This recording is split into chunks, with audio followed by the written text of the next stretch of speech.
Hi, this is Kathy Goodwin, and we're going to today talk about how you can add energy to your marketing to get significant results. One sign that your marketing is getting lazy is if you find yourself using phrases like take it to the next level, here's a powerful way, fast and easy, harness the power of, amazing, and the all-knowing six figures. Those are phrases that are commonly used, and sometimes they're appropriate, sometimes they make sense, and I've used them and probably will use them in some context. But if you catch yourself saying, this is how I'm describing myself, maybe you are into lazy marketing. So why is it lazy? Well, you can tell your marketing is lazy when it's not about the buyer. It's about you or your product, and it doesn't focus on the target market. It's something that you could use to promote to any market. I mean, just about any market wants to earn a six-figure income or a seven-figure income. Just about any market wants to be amazing and find quick and easy things to do. It doesn't show why you're different because it doesn't show how you're presenting these results and developing these outcomes in your unique way. Lazy marketing is also misleading. For example, one way you may not think this is lazy, but it's sort of like, okay, here's my story. I'm thinking, for example, of videos where you have a 60-second video or 60-minute video rather, and 30 minutes are devoted to my story. Here's how I got here. Here's what I did. Here are my mistakes. Here's what my family said.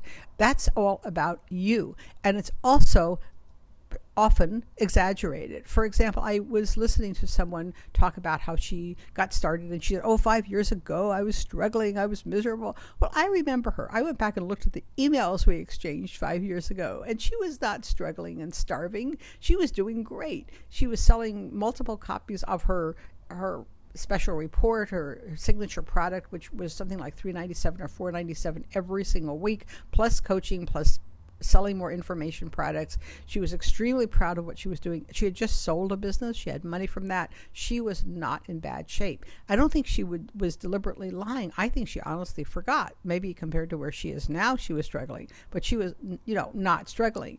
And it's easy to go from a place of strength and wealth to more strength and more wealth.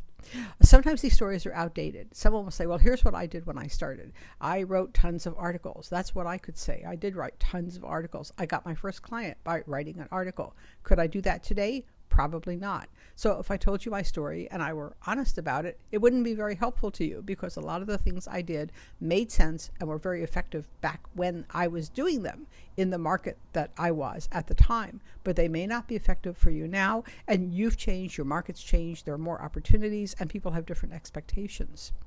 Finally, someone else may have factors that are not related to you. Maybe they have a credential. For example, when I first started my career site, I had just published a book and I was listed as Kathy Goodwin, PhD. Now that helped me. It does not mean that I could not have succeeded without those props. And certainly many people succeeded extremely well without ever publishing a book or having a degree. But if I said, okay, here's how I started, those factors worked for me, and they would not help someone unless they had the same factors. I would not say you must go out and publish a book and have degrees and credentials in order to succeed, because that would be wrong. But I would say when you listen to someone else's story, be aware that some factors won't apply. I mean, some people do phenomenally at networking events because they're gorgeous, and then there are those of us who, well, let's not move on, because lazy marketing can also be misleading when people talk about six figures. That's become an adjective, like six-figure income, six-figure strategy, six-figure tips. Well, you need a solid foundation to move to six figures. Tactics and techniques won't do it. You can apply all the techniques you want, but if you don't have a clear solution for a need that people feel, if you can't reach a market that really is hungry for what you have, tactics don't matter. It requires realistic action, and it may not be the appropriate goal for you. In fact, some people have aimed so hard that they bounced back. There's a story that seems to be true about a marketer who went into seven figures and went bankrupt with a seven-figure income because she had gotten in debt to so many people, so many advisors, and spent so much money to get there. She didn't have anything except income and expenses, and more expenses than income.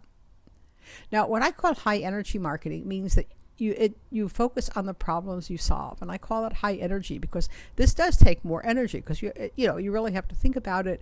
It may not be obvious, but it will produce a stronger, longer lasting foundation. So start on how do you actually help people? Not in a generic way, like I help women who want to get into a relationship, or I help people who hate their careers, who are bored and want to move on. That's very, very generic, and those are not specific problems. Get into what do you really do, and then focus on how you implement, because I think today people don't want to just hear about the problems. They want step-by-step, realistic ways to create solutions, and focus on what works today, because as we said, what worked even 5 years ago doesn't work now. Whether you're dealing with relationships, whether you're dealing with marketing, whether you're dealing with careers or life in general, things are very different today. You're different, people's lives are different, and the world is different. I can't resist adding a tip, an extra bonus tip. Don't buy from lazy marketers. If you're looking at someone's materials and you're thinking about hiring a coach or buying some material, ask yourself what's realistic. For example, if I tell you that if you make 20 cold calls a day to businesses that might hire you, you probably will do well. You'll probably earn money, and especially if you take the time to learn techniques of cold calling and study and if you make 20 a day, you will have results. But are you willing to do that? Is that realistic for you? Are you willing to go to 20 or 25 networking events a month? I know someone who did that. He even went to 2 in one day sometimes, and he did extremely well. But that's a major commitment of energy. It requires a certain type of person. He also had really good people skills. Once he got to the networking events, he knew what to say. He didn't just say, "Oh, here I am." He had not just a prepared speech. He knew exactly how to promote himself. And for him, that was realistic. For other people, it won't be. So you have to think, what is realistic? What are you prepared to do right now? Like tomorrow, today, within an hour. If you say, well, I'm prepared to do that, but not yet, then not yet means no, you're not prepared. That doesn't mean there's anything wrong with you. It just means that maybe you need to find another strategy, another tactic, another business, another mentor, another whole approach to what you're doing. And what's holding you back? A lot of times the answer to this is a surprise, because it's not necessarily the most basic. It might be accountability. That if you have to, call someone every day and you talk about what you're doing, or you have a coach who asks you every week, what did you do? Sure, that's accountability. But that may not be what's holding you back. Maybe you haven't found a market that's hungry for you. Maybe you haven't found your tribe, as some coaches like to say. Maybe you know what you want, or you know what you need to do, and you don't know how to do it.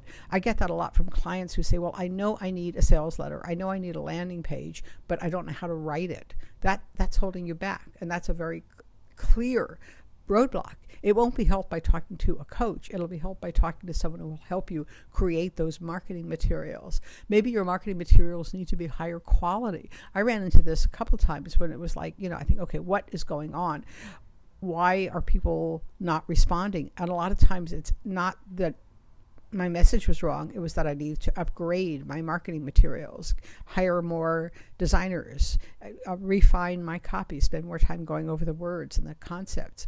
So it's really not always easy to identify what's holding you back. But once you do, it takes some energy to get to that point. Once you do, you can move a lot faster. If you're thinking about hiring a mentor to get through these, to go from being a lazy marketer or to a high energy marketer, or to just simply get more results, this is an ebook I wrote, Choose a Mentor Who Will Support Your Business Growth. And it is a step-by-step guide. I've gotten good response from this. It's based on my own experiences and my experiences in working with clients. So you hire someone who really will help you, and not someone who will take you to the cleaners. They should take you to the bank. And if you like this video that you're listening to, you can go to my website, Kathy Goodwin Marketing, and sign up for some of the free materials. I've just put together a page of free materials, that giveaways and guides that I have. And finally, down here, if you'd like to get started, we can start with the strategy session, where we go through and diagnose and begin to implement what you need to do to fix whatever's not working and identify how you can reach your own goals. That's the Jumpstart call. go to this link and find it there. Thanks so much for joining me today, and I look forward to seeing you on a future video and maybe a one-to-one strategy call. Thanks so much for being with me. Have a wonderful rest of the day.